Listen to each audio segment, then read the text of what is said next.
بسم الله الرحمن الرحيم. الحمد لله رب العالمين والصلاة والسلام على محمد وآل محمد. اللهم صل على Muhammad wa Ali Muhammad. Aujourd'hui avec vous, pressé par les jeunes toujours,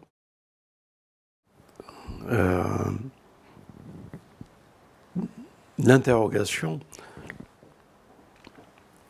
sur le Dajjal. Et quelles sont les preuves scientifiques, religieuses, coraniques, que nous pouvons apporter sur le Dajjal et sur l'histoire, s'il y a une histoire qui peut nous indiquer une direction par la réflexion et la méditation et les pensées les plus élevées, de comprendre la réalité de ce que peut être le Dajjal. Tous les prophètes, tous les livres, tous les livres saints du monothéisme ont prévenu leur humanité ou d'un futur posthume, d'une direction du mal qui prendra pouvoir et qui se répandra et séduira dans la fin des temps, et que le prophète de Dieu de l'islam a beaucoup enseigné pour prémunir et prévenir les musulmans qui vivront cette époque. Et de ce fait, à toutes les époques, tous les religieux, ceux qui réfléchissent, ceux qui méditent sur le livre saint, d'essayer de trouver une réponse et de comprendre si nous vivons cette époque, leur époque, et si nous ne la vivons pas, qu'est-ce qui pourra nous montrer réellement cette époque. À la lecture que le mal précède le bien, et quelle est cette logique du mal qui précède le bien dans un futur pouvoir du Dajjal? Puisque cela apparaît comme un paradoxe, une contradiction. Je suis dans la réflexion de vous faire comprendre, nous comprenons que le mal précède la venue du bien. Mais là, les prophètes nous enseignent, pour les temps eschatologiques, c'est le mal qui prendra règne et qui séduira, excepté un groupe. C'est le Dajjal, le mal, qui séduira l'humanité entière, qui prendra possession de l'humanité entière, à l'exception d'un petit groupe. Et que ce petit groupe, sécurisé par Dieu, protégé, qui ne seront pas séduits et qui comprennent les valeurs de ce que peut être le paradis et les valeurs de ce que peut être la vision du paradis en cachant l'enfer, ou la vision du paradis apparent comme l'enfer. C'est une contradiction, j'espère que vous me suivez, une note de réflexion que nous devons, alors là, affronter toutes les pensées et les tafakkur, tadabbur dans cette réflexion pour débroussailler tout ce qui peut être et tout ce qui peut apparaître comme mauvaise herbe qui ne nous permet pas la vision, de pouvoir tout débroussailler pour revoir et avoir une nouvelle vision de ce que cache le Dajjal et comment comprendre que le Dajjal a pris le contrôle, ou comment, avec ce que nous possédons comme enseignement de tout le monothéisme, de toute la révélation, comment comprendre que nous sommes dans la période où le Dajjal a pris le règne et que personne ne peut en échapper, uniquement quelques initiés qui comprendront. Et ces initiés-là, selon la tradition islamique, proviennent de tous les horizons. Il y aura parmi eux des chrétiens, des juifs, des musulmans, qui seront unis par un tawhid de reconnaissance de l'unique et qu'ils auront œuvré dans le sens de vouloir rétablir une certaine injustice dans leur propre environnement, dans leur propre personne, et ayant accompli une grande victoire sur eux-mêmes, deviennent des témoins, deviennent ceux qui vivent la proximité. Je vais le dire un peu différemment, vous allez le comprendre peut-être. Il n'est pas très clair de comprendre qu'est-ce qui nous transforme. Alors c'est vrai qu'en premier lieu, cela nous transforme une conscience de regarder le monde et de comprendre les enjeux de ce qui se passe dans le monde et d'en prendre parti. Et de ce parti que nous prenons de la vision géopolitique, économique, sociale, philosophique, spirituelle, le parti que nous avons pris fait ce que nous sommes. Donc, ce que nous sommes, c'est ce que nous croyons. Et c'est pour ça que Dieu dit « ceux qui ont la foi ». Donc, la foi dégénère, on dit dégénère, suggère un ensemble de certitudes qui transforment le mauvais en bien. Cette transformation acquise du mauvais en bien fait que nous pouvons prétendre à la sélection de la conscience spirituelle, de la puissance, de la stabilité et de la conscience spirituelle. C'est cette conscience spirituelle que les compagnons du Messie et du Mahdi auront entre eux. C'est exactement la même image que les gens de la caverne lorsqu'ils avaient cette puissance et cette force que le monde s'est transformé. Donc, à cette puissance et à cette force, l'espoir est ouvert pour se bâtir et se protéger et construire un mur pour que les lois et la puissance de la communication de Gog et Magog ne puissent franchir pour nous déstabiliser. Donc aujourd'hui, le monde est déstabilisé parce qu'il y a intérêt à ce que le monde est déstabilisé en lui enlevant la conscience, il perd les repères de l'objectif, il n'arrive pas à avoir le sens de son existence, et d'avoir perdu tout ça fait de lui un serviteur, un esclave de Gog et Magog, un esclave, un serviteur du Dajjal. Donc, si ceci est bien clair dans l'esprit de ceux qui sont à la recherche de cette conscience, nous pouvons aborder l'étude sérieuse, scientifique, coranique, biblique, évangélique, de ce qu'est Gog et Magog et le Dajjal, l'Antichrist. Si ceci est clair, j'aborde maintenant avec vous la réflexion et l'étendue de la réflexion que ne peut saisir que s'il y a une surexistence de la conscience.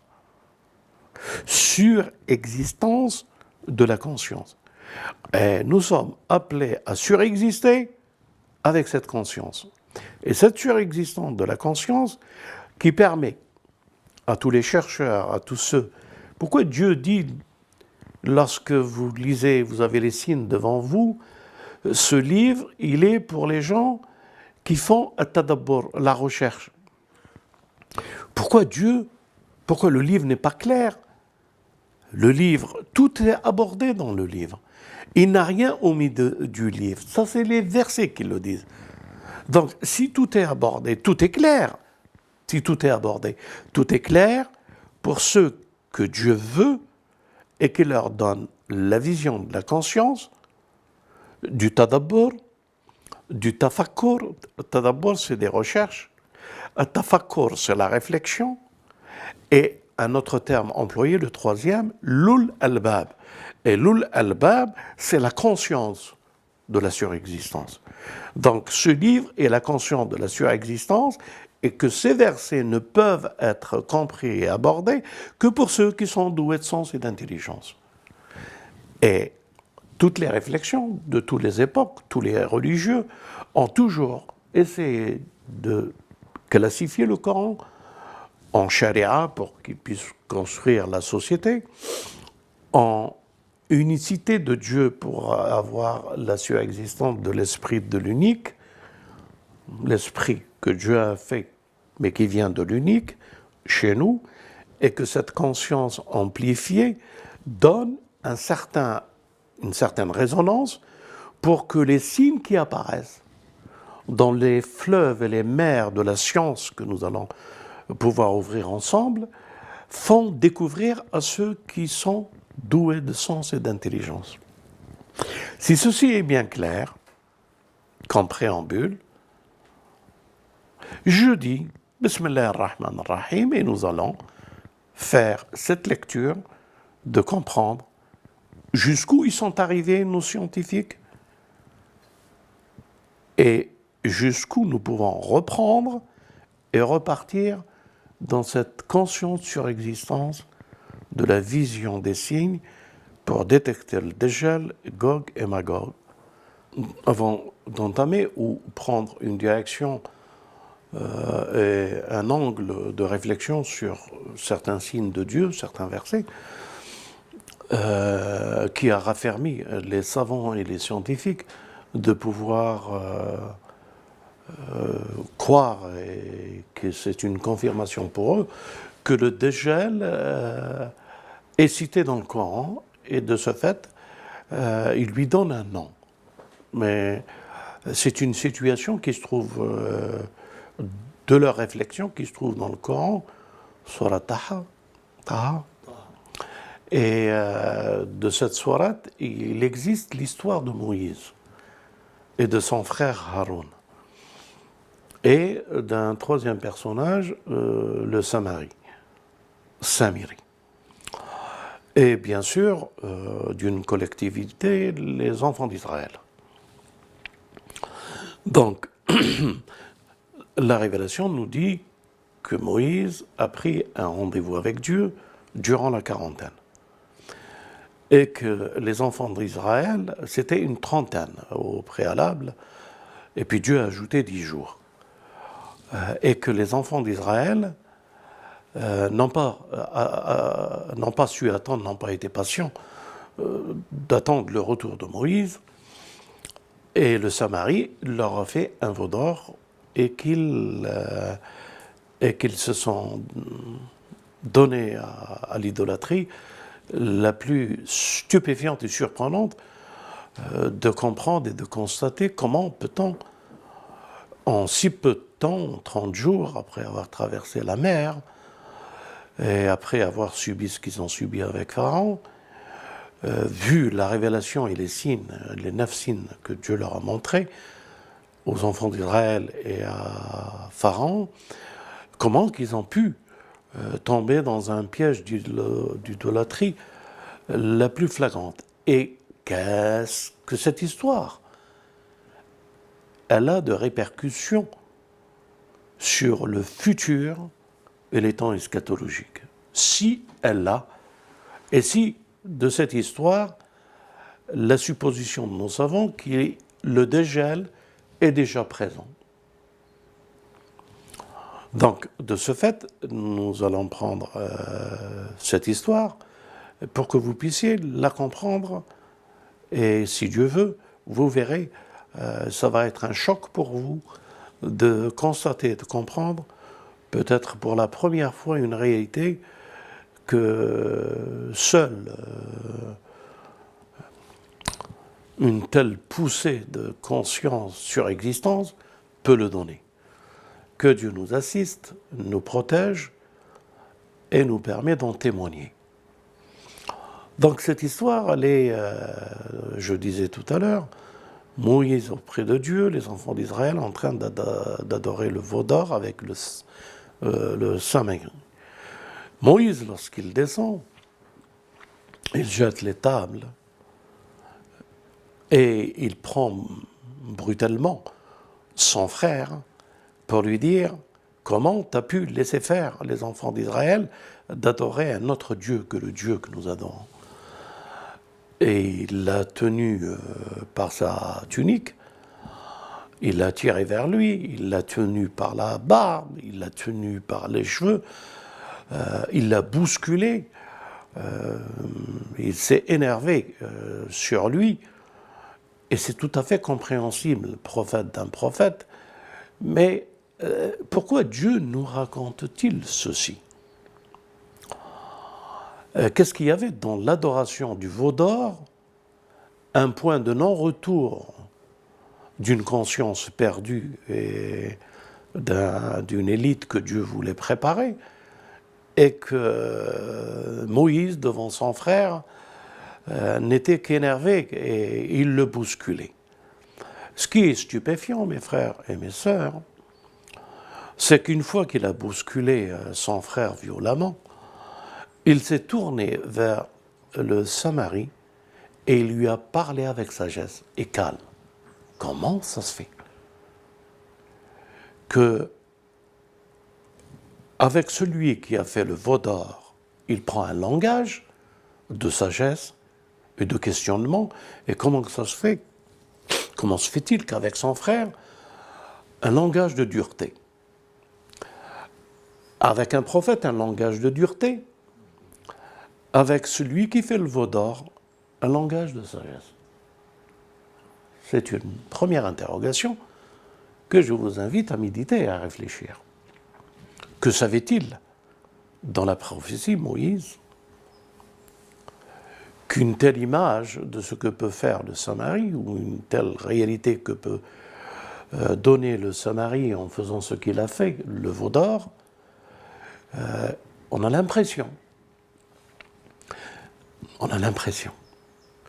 qu'il connaît, et à juste titre, il n'y a pas de doute, les sciences précédentes du commencement et les sciences de la fin. Et il voit que le Samarie, qu'il a assimilé dans cette science et dans cette vision et de son souhait, de son âme qui lui suggère, une certaine connaissance qu'il n'a pas. Est-ce qu'il a la conscience de ce qu'il a fait?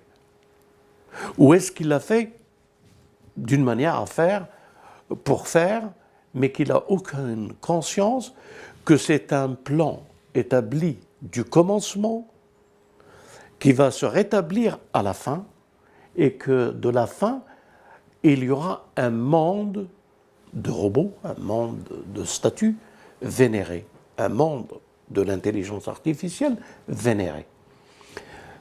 Est-ce que Moïse, c'est une interrogation, en allant faire un dialogue avec le Samarie, avait conscience que ce que le Samarie a fait, est-ce qu'il a conscience de ce qu'il a fait?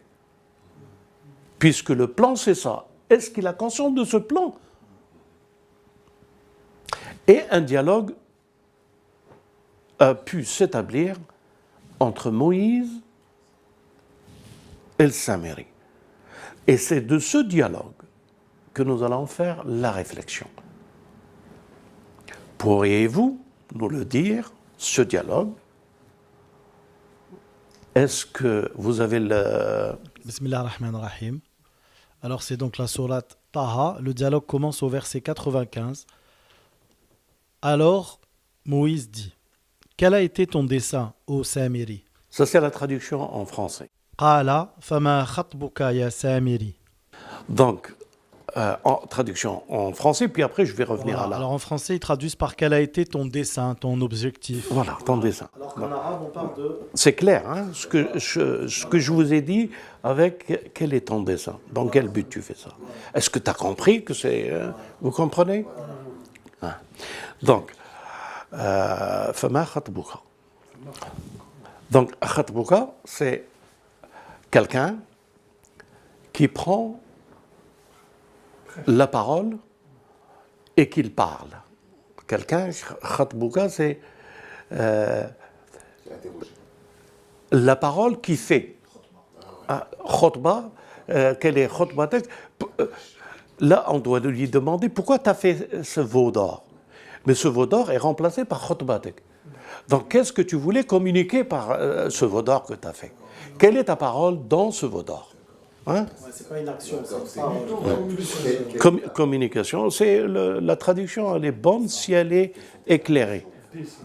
Quel est ton dessein? Est-ce que tu sais ce que tu fais? Ouais, quelle est ton intention? Dans quelle intention tu as fait ça? On est d'accord? Hein? Qu'a-t-il répondu le Samari?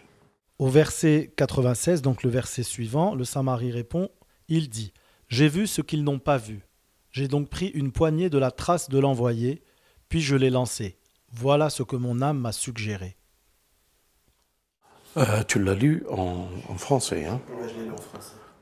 قال بصرت بما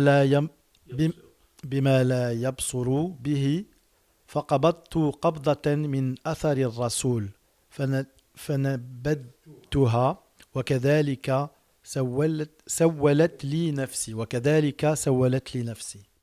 سوت لي نفسي. Donc, il répond, traduction. J'ai vu ce qu'ils n'ont pas vu. Non, du commencement, la traduction. En arabe ou en français? En français. Il dit, j'ai vu ce qu'ils n'ont pas vu. Donc, il dit, j'ai vu, il a eu une vision de ce que les enfants d'Israël n'ont pas vu, que personne n'a vu. Cette vision, je l'ai eue, je l'ai vue. Il répond à quoi? Quel est ton dessein, Samari? Donc, Samari, il répond, j'ai vu ce que les enfants d'Israël n'ont pas vu. Continue. J'ai donc pris une poignée de la trace. Donc, j'ai pris une poignée de la trace du messager. Là, nous avons un paradoxe et un problème, dans le sens de la réflexion. Donc, qui est ce messager? Nous savons, les religieux, ils sont arrivés à la déduction, les sunnites et les chiites, ils les suivent un tout petit peu là-dessus, ou ils se suivent un tout petit peu là-dessus, c'est Jibril, Gabriel. Les traces, il a vu Samaï, selon, nous savons, et la réflexion qu'ils ont, et la déduction, que c'est Gabriel, les traces de Gabriel. La question, c'est, que fait Gabriel au mont Sinaï, ce jour du rendez-vous entre Dieu et Moïse? Pourquoi Gabriel est-il là? Et pourquoi disent-ils cela? Parce qu'ils n'ont pas d'autre explication que le messager qui provient de Dieu ne peut être que Gabriel. Ils ne comprennent pas que le messager peut être Moïse. Il a pris la trace du messager qui est Moïse, ou il a pris la trace d'un messager qui était là, au commencement. Mais qui est ce messager qui a une trace au mont Sinaï, dans cette terre bénie? Qui est ce messager?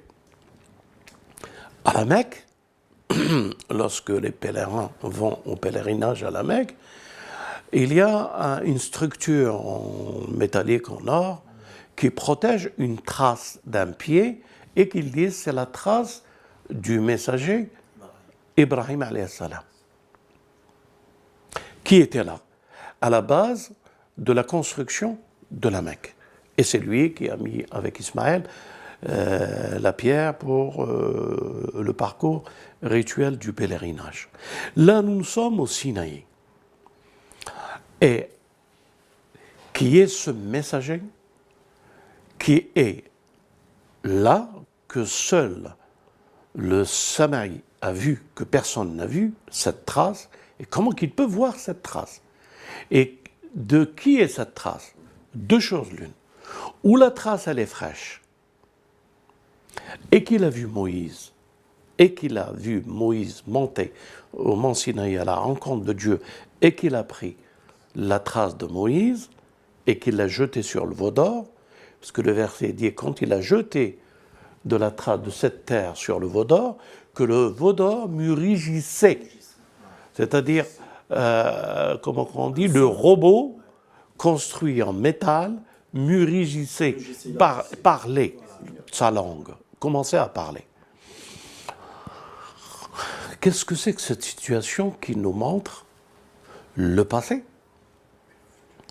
le présent?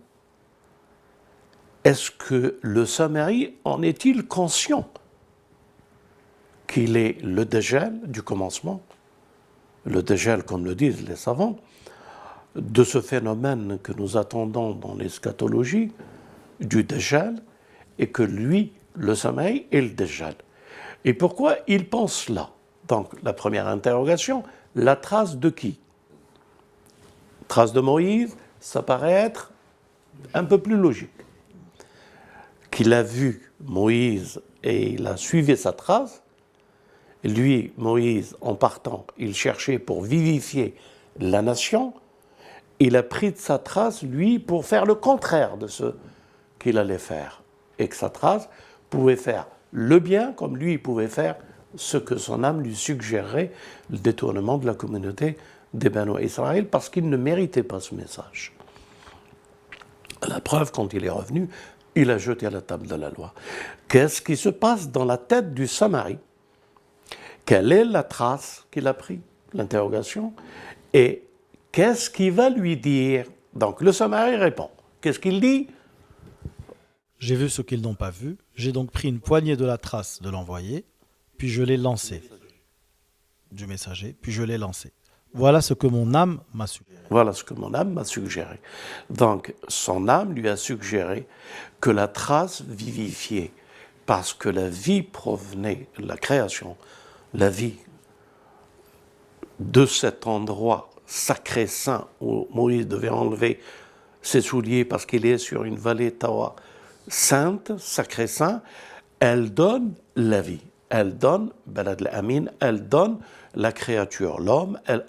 Dieu a créé l'homme avec cette terre. Cette terre, elle est ce qu'elle est. Et c'est ce qu'aujourd'hui ils veulent faire, donner homme de cette terre. Donc, de cette terre, une trace du messager qui accomplit un dessein du commencement, le dessein du commencement, qui accomplit le dessein du Samari et qui accomplira le dessein de la fin. Là, c'est stupéfiant dans la science et la connaissance que Moïse vient de découvrir sur le Samari, mais que lui seul pouvait le savoir. Hein? Et c'est pour ça qu'il lui parle avec sagesse, et non pas comme il a parlé avec son frère, qu'il n'a pas laissé qu'il a laissé adorer le veau d'or, mais avec celui qui a construit le veau d'or, c'est tout un autre langage. Est-ce que vous avez compris? Vous avez compris qu'il y a une grande interrogation. Alors nous voilà sur ce terrain saint, nous voilà devant le Samari, et maintenant Moïse répond après ce que le Samari a dit. Qu'est-ce que Moïse a dit? Donc c'est la suite au verset 97. Va-t'en, dit Moïse. Va-t'en. Dans la vie, tu auras à dire ne me touchez pas. Donc, pourquoi il lui a dit va, et dans ta vie, tu vas dire qu'ils ne doivent pas te toucher. Qu'est-ce que ça veut dire ça? Eh bien parce que si avec la terre et de ce qu'il a fait de cette terre, qu'il a jeté sur un veau d'or, puisque c'est lui qui l'a fait, tout ce qui touchera par cette intelligence artificielle ne fera que des robots, ne fera que le veau d'or, ne fera que les robots. Est-ce que je suis clair? Et quelle est la preuve? Continue. Et il y aura pour toi un rendez-vous que tu ne pourras manquer. Voilà. Quel est ce rendez-vous qui ne pourra pas manquer? C'est-à-dire le rendez-vous du commencement et de la fin, parce que la fin, c'est cette histoire que tu viens de faire, alors qu'elle n'est pas pour le présent actuel, mais qui est un signe pour le futur. Donc, deux solutions. Ou on parle de l'esprit du Samari, ou on parle du Samari. Là, il est dit, il t'est interdit de toucher. Recommence le verset. Dans la vie, tu auras à dire ne me touchez pas. Donc, il doit dire, dans la vie, ne me suivez pas, théoriquement. Ne me suivez pas, pourquoi? Pourquoi? et il y aura pour toi un rendez-vous que tu ne pourras manquer. Et ça, c'est qui? C'est Moïse qui parle, parce qu'il connaît le futur. Hein? Parce que ce futur a été une surprise qu'il devient présent à son époque alors qu'il n'est pas pour son époque. Il a anticipé. Voilà. D'où lui parler avec sagesse, en fait, parce qu'il savait. Oui, parce qu'il savait, voilà, c'est pas un homme d'ici, c'est pas maintenant que ça doit... Mais tu l'as fait, bien sûr, c'est un signe de Dieu pour préparer le futur. Maintenant, le futur de solution, tu ne dois pas toucher les hommes. 2, tu ne dois pas, répète? Ils ne doivent pas toucher, ne me touchez pas. Ouais. Il doit dire aux hommes, ne vous approchez pas de moi. C'est-à-dire, si vous vous approchez de moi, vous deviendrez de l'intelligence artificielle, un robot. Donc, qu'est-ce que ça veut dire? Ça veut dire 2 solutions. Comment reconnaître le Dajjal? C'est la première réflexion de nos savants. Mais suite à ces paroles, tous les savants musulmans disent que le Dajjal, c'est lui le futur. Mais est-ce que c'est lui physiquement ou c'est lui le futur que les hommes ne doivent pas toucher? Je suis clair, les frères. Donc, ils n'ont pas tort. Hein? Ils n'ont pas tort si c'est l'idée. Oui, mais eux ne savent pas, eux ne pensent pas que c'est l'idée. Ils pensent que c'est lui qui va venir, que lui va vivre éternellement jusqu'à son apparition. Jusqu'au rendez-vous.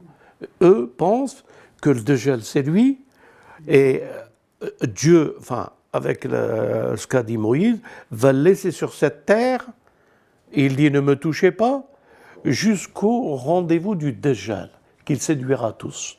Hein? Alors que nous, qu'est-ce que nous disons aujourd'hui? Nous disons que c'est vrai, mais c'est pas lui, c'est son œuvre. Je suis clair? C'est ce qu'il a fait qui va apparaître et que les hommes ne doivent pas toucher. C'est clair? Continue le verset, on n'est pas fini. Regarde ta divinité que tu as adorée avec assiduité. Voilà, regarde ce que tu as fait et que tu as adoré avec force, hein, avec conscience. Hein? Avec assiduité, ça veut dire vraiment avec force. Avec conscience, avec force, avec... Regarde ce qu'il lui dit. Nous la brûlerons, certes, et ensuite nous disperserons sa cendre dans les flots. C'est-à-dire, nous allons la faire dissoudre par le feu, elle va disparaître, et nous la ferons jeter dans la mer, qu'elle n'aura plus d'existence. Hein? Pour le veau d'or. Et Samaï a vu son veau d'or finir comme ça. Qui est le Dajjal? Le Dajjal, c'est celui qui construit la même situation dans le futur. Et la même situation sera construite avec l'intelligence artificielle qui est le Dajjal, et que c'est l'intelligence artificielle année le Dajjal que parce qu'elle fera apparaître l'intelligence artificielle dans des robots comme le veau d'or. Si ça c'est clair, c'est compréhensible que les savants pensent que c'est un peu compréhensible qu'ils pensent que c'est le Samari. Mais ils oublient de dire que c'est l'œuvre du Samari en faisant du veau d'or quelque chose qui murmure, qui devient de l'intelligence artificielle fabriquée par un robot par le Samari. C'est l'œuvre du Samari qui nous montrera le Dajjal. Et non pas le Dajjal, c'est le Samari qui va dire « je suis le Dajjal » ou « je fais ». Mais c'est l'œuvre du Samari qui sera le Dajjal. Donc aujourd'hui, nous devons regarder les choses, non pas en l'identifiant par un nom et une personnalité, mais par ce qu'elle produit. L'œuvre qu'elle produit qui montrera le Dajjal. Et aujourd'hui, le Dajjal est montré et que c'est l'intelligence artificielle, Néom et Salman, n'est qu'un petit représentant du Samari, mais rien d'autre. Alors que moi, je lui ai dit, tu crois que tu es le Samari, Salman? Walhamdulillah Rabbil Alamin. والصلاة والسلام على محمد وآل محمد. صل على محمد وآل محمد.